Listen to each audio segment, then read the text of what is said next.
Glodok, the biggest Chinatown with the strongest culture in Jakarta. Do you know what made the Chinese culture growing and rooting in Glodok? In the 17th century, Glodok Pancoran became the place where Chinese people gathered on behalf of VOC's command.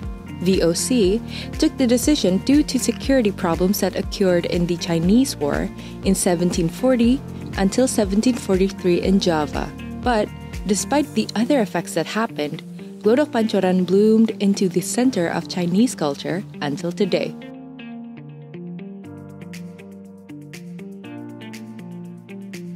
If you go to Glodok, you can easily see how the culture influenced the area, even after many years of development and modernization.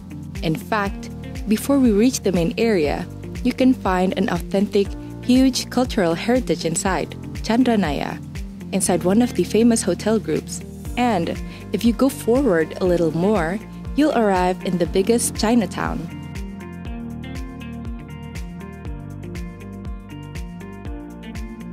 Since a long time ago, Glodok has always been Jakarta's center of economy.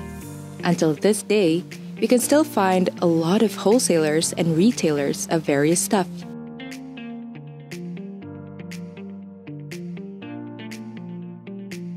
The names Glodok and Pancoran itself has a pretty interesting history. Back then, people got clear water from a wooden wheel in front of Balai Kota, which now has already changed into the Fathahillah Museum.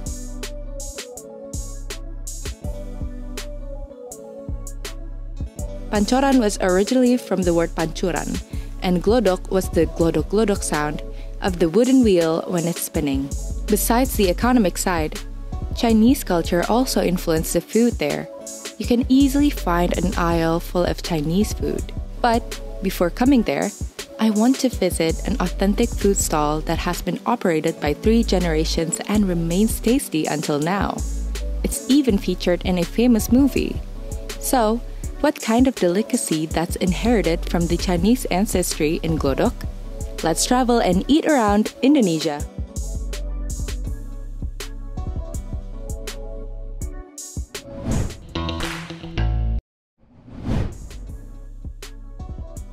My first destination is Laksa Lauhoe in Petak 9. Even though it's located in a pretty small and crowded alley, the taste of Laksa Lauhoe is known everywhere.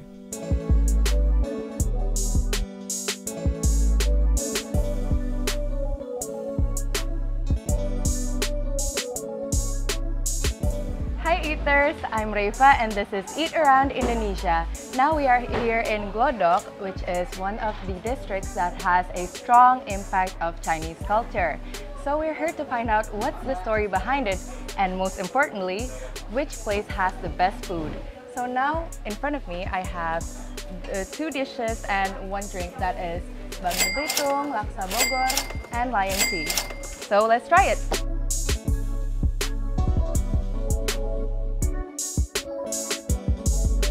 Of it looks very vibrant. The colors really shine through, and even though it's filled with broth, it doesn't feel that soggy, and it's still crunchy in your mouth. Like the toge, it still comes through, and oh my god, the portion!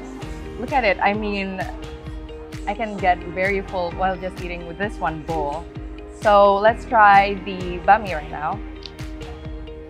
Oh, there's like shrimps here, and tahu, and some cucumbers too. The soup is very thick. So let's try it.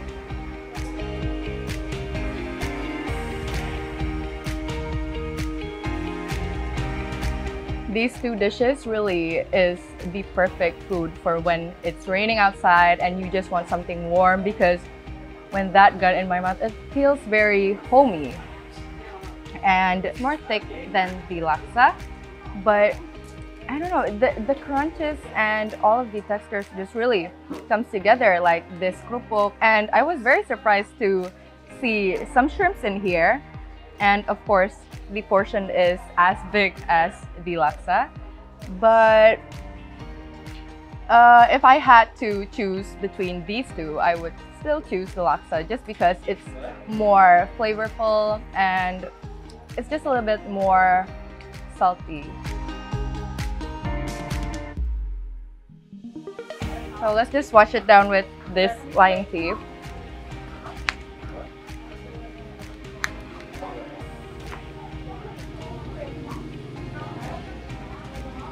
Oh God, that's very refreshing.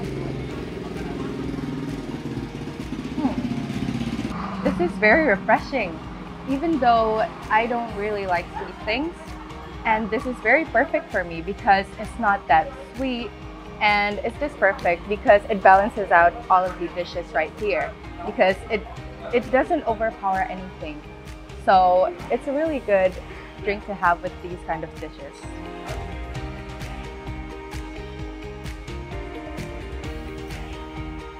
So now we're gonna find out more about these dishes and laksa lau. Aku penasaran Bu, sebenarnya cara membaca nama tempat itu apa sih, Lau? Itu salah ejaan mesti artinya orang tua-tua. Oh, jadi udah lama banget ya sampai sekarang? 80 saya jual waktu itu pakai gerobak. Ini yang teh bikinan sendiri. Oh iya? Ramuan sendiri. Oh. Racikan dari rumah obat Tionghoa. Wow. This tastes, it's kind of sweet, but not too sweet. And it's surprisingly very creamy. This is very refreshing. This one, it's not that bitter. I'm surprised too, but because it's such a hot day, this is very good for now.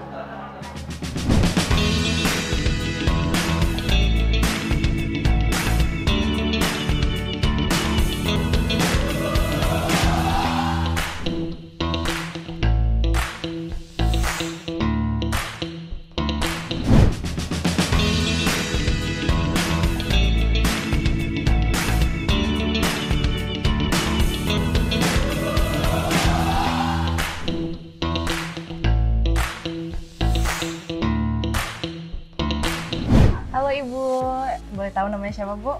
Linda, Oke, Linda Aliadi. Jadi Ibu Linda di sini tuh sebagai apa sih? Saya pemiliknya, juga langsung masak. Yang masak juga. saya sama adik-adik Oh, jadi di sini keluarga. Oh, jadi ini restoran milik keluarga emang ya? Ya, keluarga. Jadi tadi aku kan datang ke sini, aku penasaran Bu, sebenarnya cara membaca nama tempat ini tuh apa sih? Lau Hoi. Oh, Lau Hoi. Lau Hoi itu salah ejaan mesti artinya orang tua-tua. Oh gitu, itu bahasa apa Bu? Hokkien. Bahasa Tiongkok. Hokkien. Oh, Lau Hoi. Oh, Lau gitu. Hoi. Nah, sebenarnya Lau Hoi ini tuh dari tahun berapa ya berarti? 80. Oh ya, berarti udah lama banget ya sampai sekarang? 80 saya jual waktu itu pakai gerobak, anak saya masih kecil. Lokasinya udah di sini terus Bu dari dulu? Iya.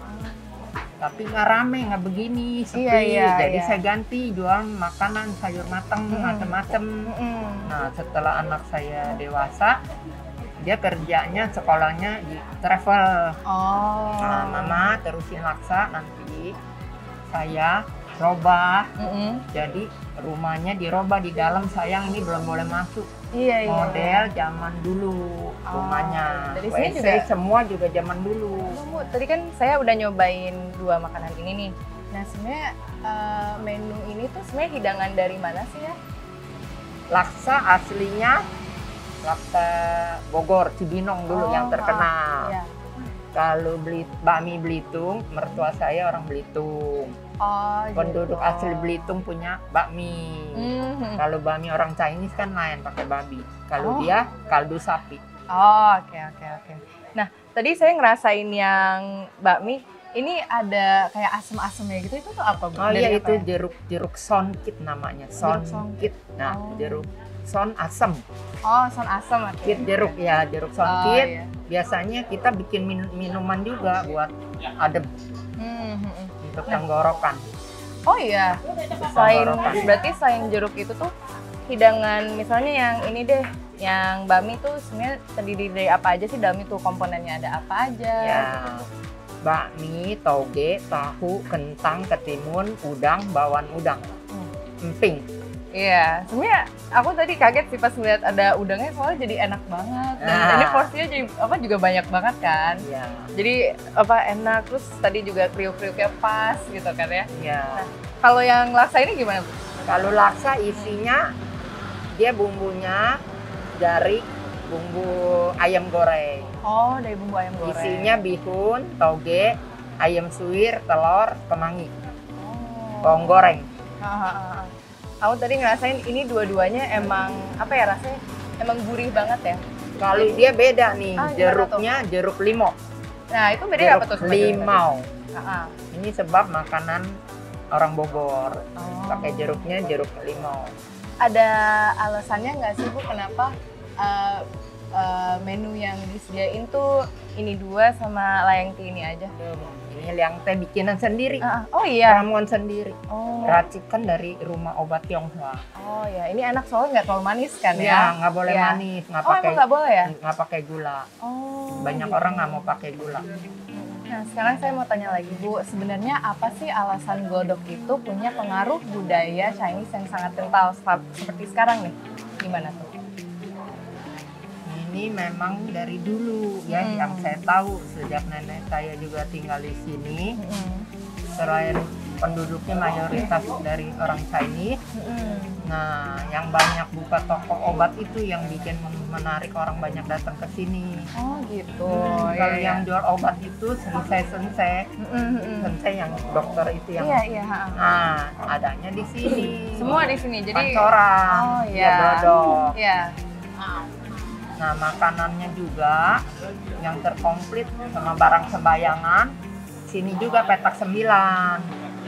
Berarti kalau lagi hari raya Imlek itu ramai banget ya? Ramai. Oh iya. Ngantri, yang ini udah jalan ngantri jalan. Penuh. Oke, makasih banyak Bu Linda udah mau ngobrol-ngobrol sama saya hari ini tentang makanannya, tentang sejarah di Glodok ini. Makasih banyak ya, Bu. Sama-sama. Makasih. So eaters, after this we're gonna find other delicious destinations around Glodok. So let's travel and eat around Indonesia.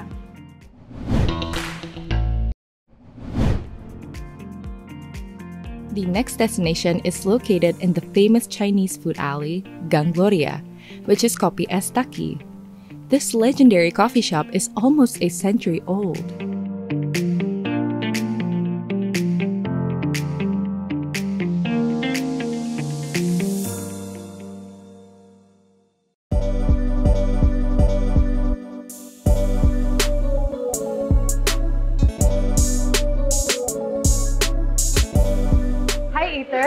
So now that I've tried Lao Hoe, across from there, there's this refreshing iced coffee place named Kopi Es Taki. And now in front of me, there's this black coffee and the one with milk. So I'm gonna review it. Kopi Es Taki's success turns out to be in line with the philosophy of its name. The word tak means simple, wise, and as it is, while the word ki means easy to remember.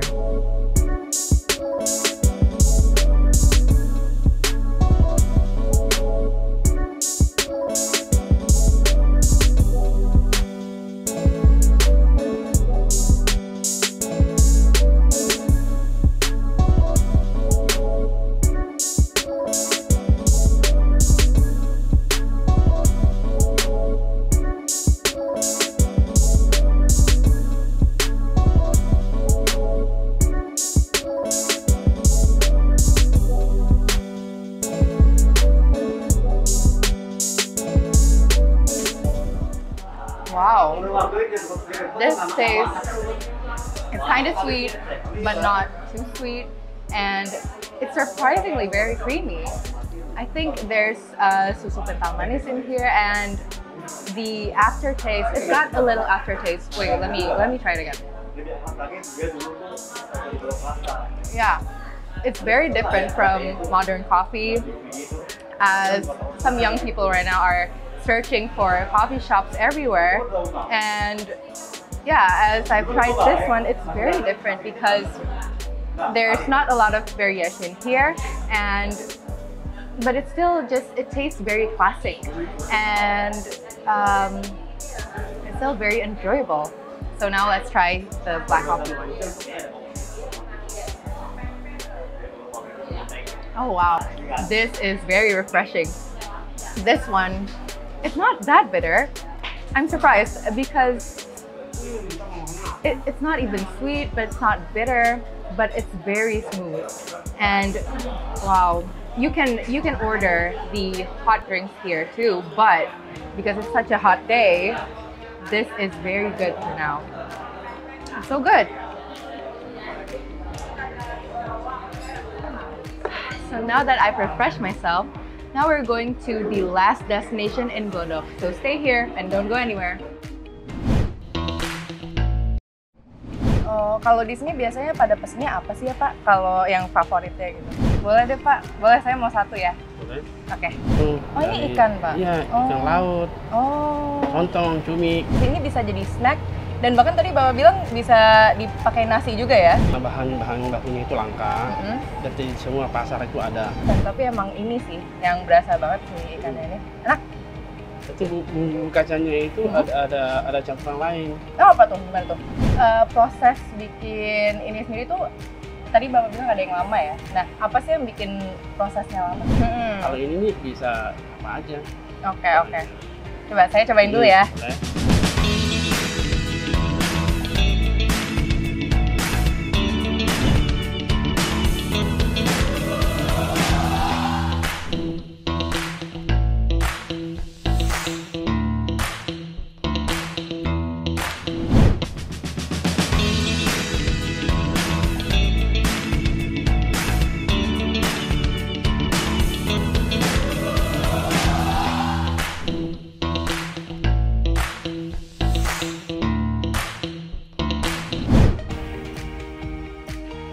My trip ended in Rujak Juhi, which is located in front of Pancoran Chinatown Point.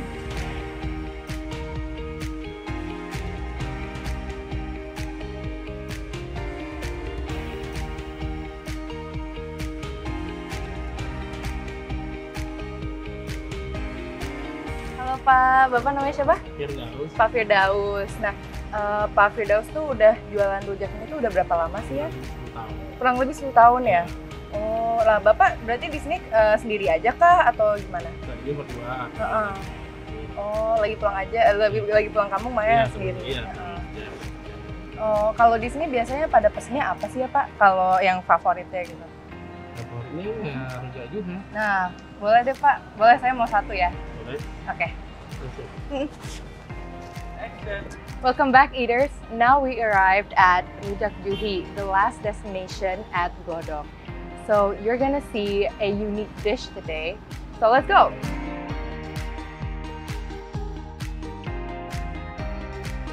Unlike the common rujak that contains fruits, Rujak Juhi is made out of vegetables and shredded dried squid and poured with peanut sauce.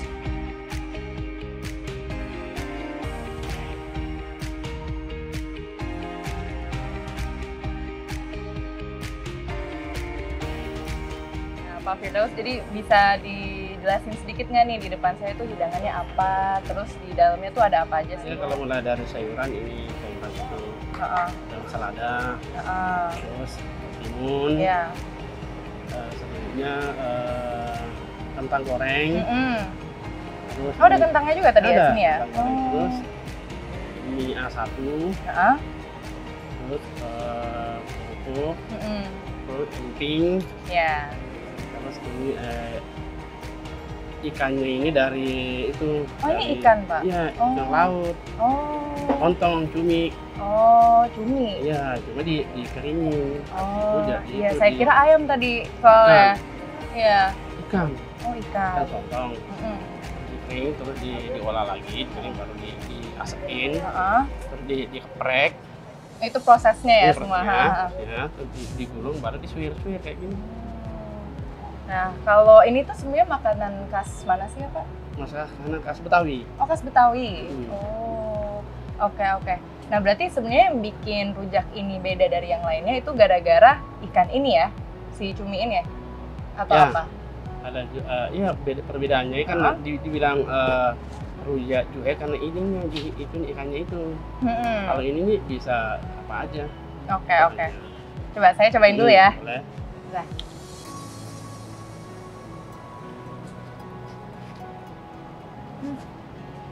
Kalau mau tambah nasi boleh, dikasih nasi atau ketupat itu boleh. Kalau mau kasih nasi.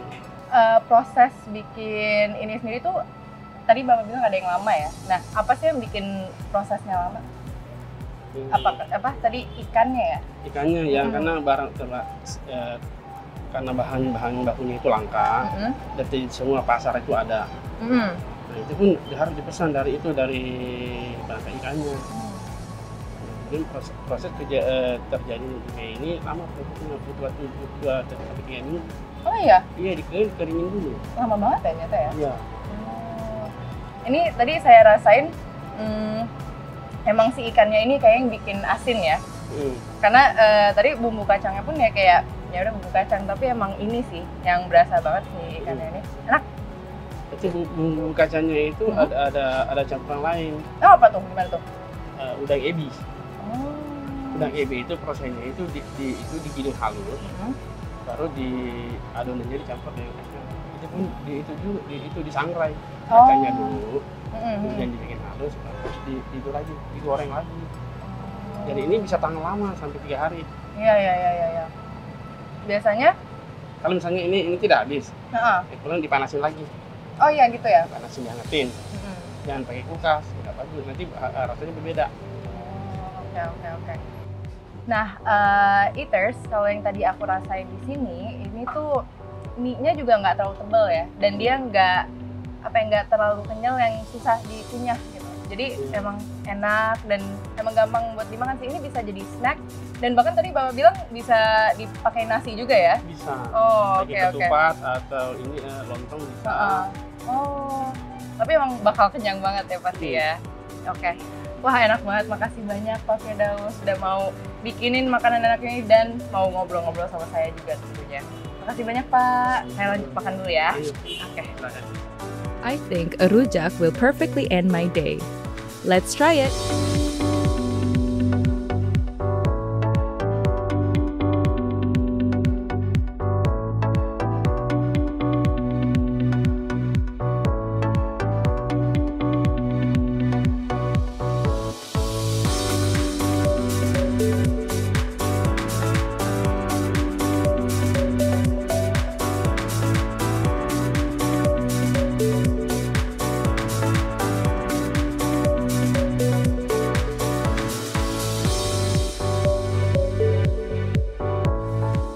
Well, that's our trip for Day Eaters.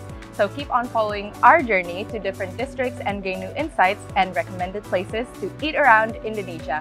I'm Refa. See you next week. Bye!